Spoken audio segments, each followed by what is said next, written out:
Voilà, DGT, Dorel Gottmetan, on est 3 associés internationaux basés à Paris depuis 10 ans. Et depuis 6 ans, on a commencé à réfléchir sur la végétalisation de la ville et comment ramener la nature. Et on a commencé timidement sur ces concours pour l'aéroport de Milan à l'occasion de l'Expo 2015 de Milan, qu'on verra après. On a continué avec les stades olympiques de Tokyo 2020, dans lesquels on était finaliste et dans lesquels on a proposé cette colline végétalisée qui couvrait notre stade. Donc le stade était à l'intérieur et le parc d'une maison impériale, un parc impérial qui était à côté, continuerait sur la colline avec des arbres, des cerisiers qui étaient présents déjà sur le site. Donc ça, c'était des premières occasions. Ce concours a été gagné par Zaha Hadid, je ne sais pas si vous avez vu, mais finalement, celui a été retiré. Et voilà, on revient à Milan en 2015, dans lequel on a participé à un autre concours pour les vélodromes de Milan, qui était un des sites de l'Expo. Et là, donc, on avait proposé de changer toute la toiture pour faire une cultivation des algues, comme on a vu avant. Et donc, tous les bâtiments à l'intérieur étaient des lieux de discussion et expérimentation pour l'alimentation. Et donc, le vrai déclic pour nous était le concours pour le pavillon italien toujours de l'Expo 2015 de Milan. Cette expo était appelée Nourrir la planète, énergie pour la vie. Et donc, on a commencé à réfléchir comment on pouvait vraiment intégrer l'alimentation dans l'architecture. Donc là, on voit des premières images conceptuelles dans lesquelles on a commencé à imaginer comment faire de l'agriculture en utilisant vraiment la façade des bâtiments et la toiture. Comment on pourrait rendre cette façade vraiment utile, que ce soit pour la nourriture ou pour des végétaux, pour créer de l'énergie.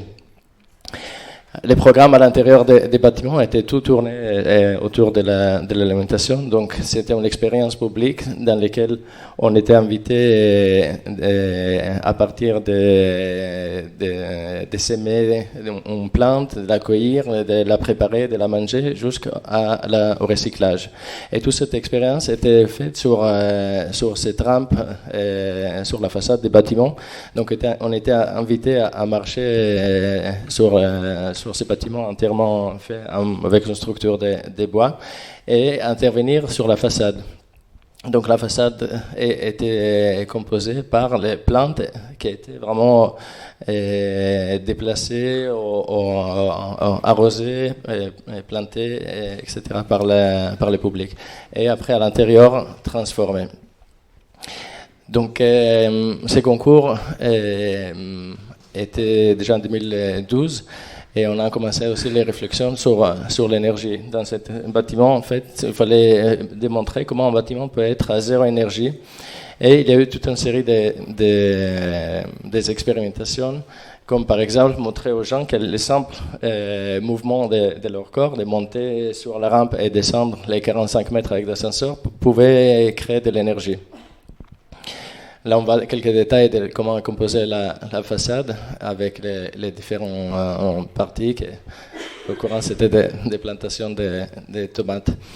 Donc là, on n'a pas gagné évidemment ces concours, mais on a continué cette expérimentation à Paris avec les concours Réinventer Paris, dans lesquels le maire de Paris a invité les architectes à se regrouper avec des promoteurs et utilisateurs et de proposer des programmes, des bâtiments sur des sites donnés.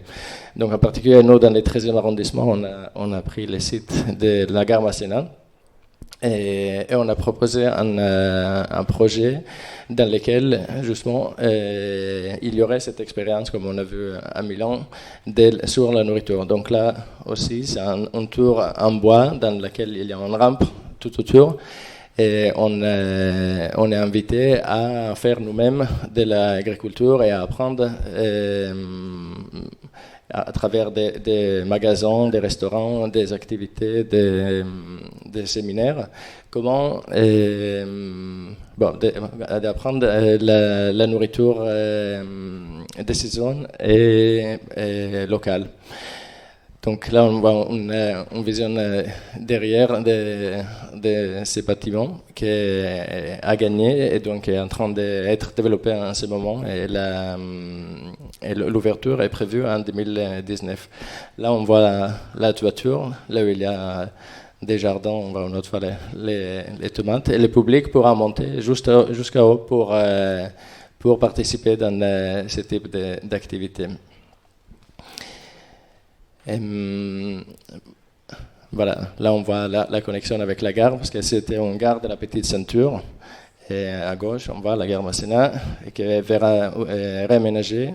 Et à côté, il y aura la nouvelle tour avec les activités publiques, mais aussi des logements et un auditorium dans lequel il y aura des conférences sur les sujets. Là, on voit aussi l'étage en bas avec les commerces, la Rouge qui dit oui, aux différents magasins qui sont actifs dans les sujets. Et voilà.